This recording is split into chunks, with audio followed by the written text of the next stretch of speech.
Hello everyone, I'm Kyle Turner for NEC Front Row. Sitting with me today is Ralph Ventre, the NEC's Public Relations Director for Women's Basketball. Ralph, thanks for joining me today. I'm back, and it's the stretch run, Kyle. We're getting down to the wire. It's heating up. I mean, is there any better time of year if you're an NEC Hoops fan? No, there isn't. We're going to jump into the NEC headlines for NEC On The Run. Ralph, you got two teams that clinched a playoff spot, Central Connecticut and Robert Morris. We'll have an 8-team tournament in March. The winner of that tournament gets the automatic bid to the big dance. As we mentioned, only 8 tickets are available to that postseason event. Not for the fans. We have more than 8 tickets for the fans, folks, but for the teams. 8 out of 10 go, 2 stay home. We already have 2 who punched those tickets, Central Connecticut State and Robert Morris. Robert Morris, of course, the defending champion at this event. They were picked to win it in the preseason. They're in second place right now, 1 game behind Central Connecticut, possibly the surprise story in all of Division I this year. This was a team that was picked to finish in a tie for last in the Northeast Conference standings. 2/3 of the way through the conference schedule, they're in first. They're for real. This is not a fluke what Beryl Piper and the Blue Devils are doing up there in New Britain, and they'll get to continue that into the postseason as they've locked up one of those 8 bids in the NEC Tournament. All right, Ralph. Well, congratulations to Central Connecticut and Robert Morris for punching their tickets to the big dance. Now, they've had good success so far this season during conference play, but they've also done it with some pretty good freshman talent. A number of good freshmen making contributions throughout the Northeast Conference. Definitely, Robert Morris and Central Connecticut are reaping benefits of that. Central Connecticut, Camden Musgrave, she plays 18 minutes a game, roughly 19 minutes a game off the bench, and she averages more than 9 points per game. She's a co-Rookie of the Week in the Northeast Conference alongside Megan Smith of Robert Morris. Smith, freshman forward, comes down to the NEC by way of Canada. 9 points, 4.5 rebounds per game. She's solidified a starting spot in the Colonials lineup, both making contributions. We look at another team, Kyle, Bryant. They're in the mix. They're in the top half of the standings. They were in first place for a number of weeks as well. Actually, the Bulldogs had the best non-conference showing of any NEC team, but the Bulldogs are also getting heavy contributions in the scoring column from freshman Ivory Bailey.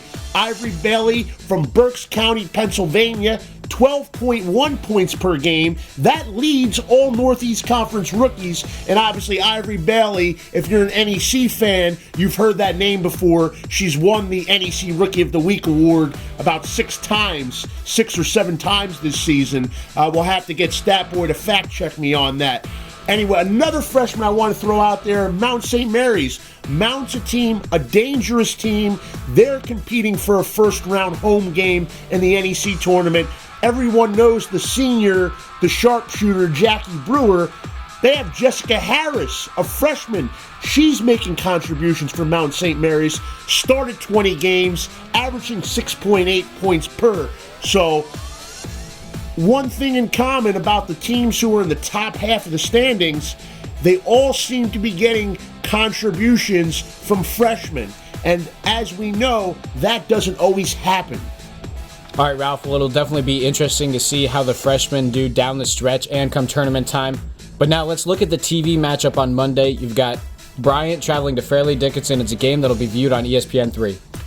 Big Monday night matchup here. It has postseason implications for both teams. Bryant wants to reinsert itself in that race for first place for home court advantage throughout the NEC tournament. Fairleigh Dickinson, they're in the number 6 spot right now. They want to solidify their standing as a playoff team and then maybe even jump into that top 4 and host a quarterfinal game. So it is a meaningful one on Monday night. North Jersey will have it live on ESPN3. 2 more reasons to tune into this one. It's a meaningful game, but also you'll see on both sides, you'll see two of the best guards the Northeast Conference has to offer and two of the best post players. We have Erica Livermore, a center for Fairleigh Dickinson. She's a double-double machine, top 5 in the NEC in both scoring and rebounding. Brianna Rucker, she's more of a small forward for Bryant, but she's amongst the top 10, top 5 in rebounding and scoring in the Northeast Conference. So you'll see those two square off. Then in the backcourt, if you like point guards, this is a good one. Bryant has the senior, Janiqua Bailey. She led the Northeast Conference in assists last year. This year, the assist leader is Fairleigh Dickinson's Amanda Andrades. She leads the league at 6.4 helpers per game. So two good point guards going at it, two good post players going at it.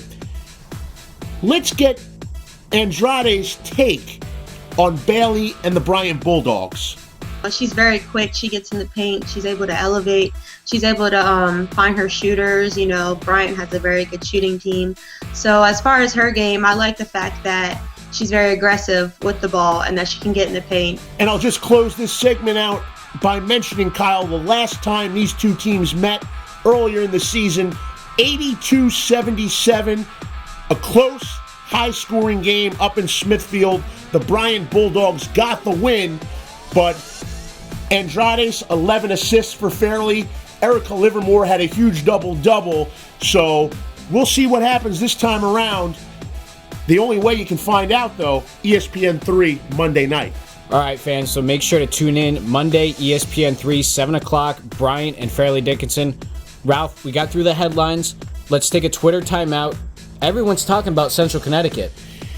Yeah, well, if we're talking about trending in NEC WBB social media circles this week, it's all about the Blue Devils.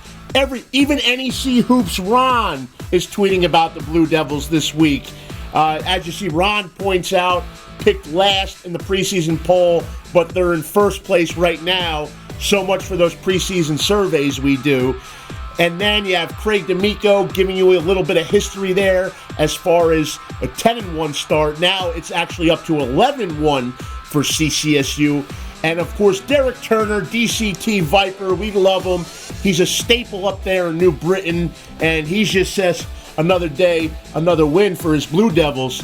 Good times for Derek and the CCSU fans. All right, well, it's great to see CCSU prove the preseason polls wrong. They were picked to finish tied for last. Now they're in first. Ralph, what's your NEC number this week? We're going to dive right into the number then. And it's going to be 200. And this has a double meaning here. 200, and we'll look at it from two different angles. Number one, Sal Buscaglia, Robert Morris's head coach. The Colonials, we mentioned, they're the defending champions. They're in second place. They swept their road trip this past weekend, and that brought Sal Buscaglia to 200 wins at Robert Morris. He has nearly 700 in his coaching career, but 200 wins since taking over at Robert Morris. He took over 12 years ago. Actually, he was coaching the Manhattan Jaspers. They won the MAC title in 2003, and right after winning the MAC championship, he moved out to Pittsburgh, signed on at Robert Morris, and has turned around that program. I believe it's 6 20-win seasons in 11 years, and obviously they'll be going for the 7th 20-win season this year if they can get there. Stat Boy, you got to check me out on that one too. And then 200 again, LIU Brooklyn's Gail Strigler. She also met that milestone this week, 200 career victories. She's been in Brooklyn for a number of years. Prior to that, she was down at Central Florida, was the Conference USA Coach of the Year at one point in her career, and she just reached milestone win number 200. So 200, congratulations, Gail Strigler, Sal Buscaglia, and I wish them many more wins in the future. All right, well, congratulations to both coaches. Fans, now we're going to show you the NEC front row schedule for the next week in women's basketball. Keep in mind, any of these games can be viewed on necfrontrow.com free of charge. Also, fans, be sure to download the NEC On The Run app for iOS users only on the iPhone and iPad. Hey, Kyle, you got that app yet? Oh, I have the app. What are these other people waiting for? I have no idea. Fans, jump on that opportunity. Download the app now on the Apple Store. For NEC Front Row, I'm Kyle Turner. I want to thank Ralph Ventre for joining me today. We'll see you next week.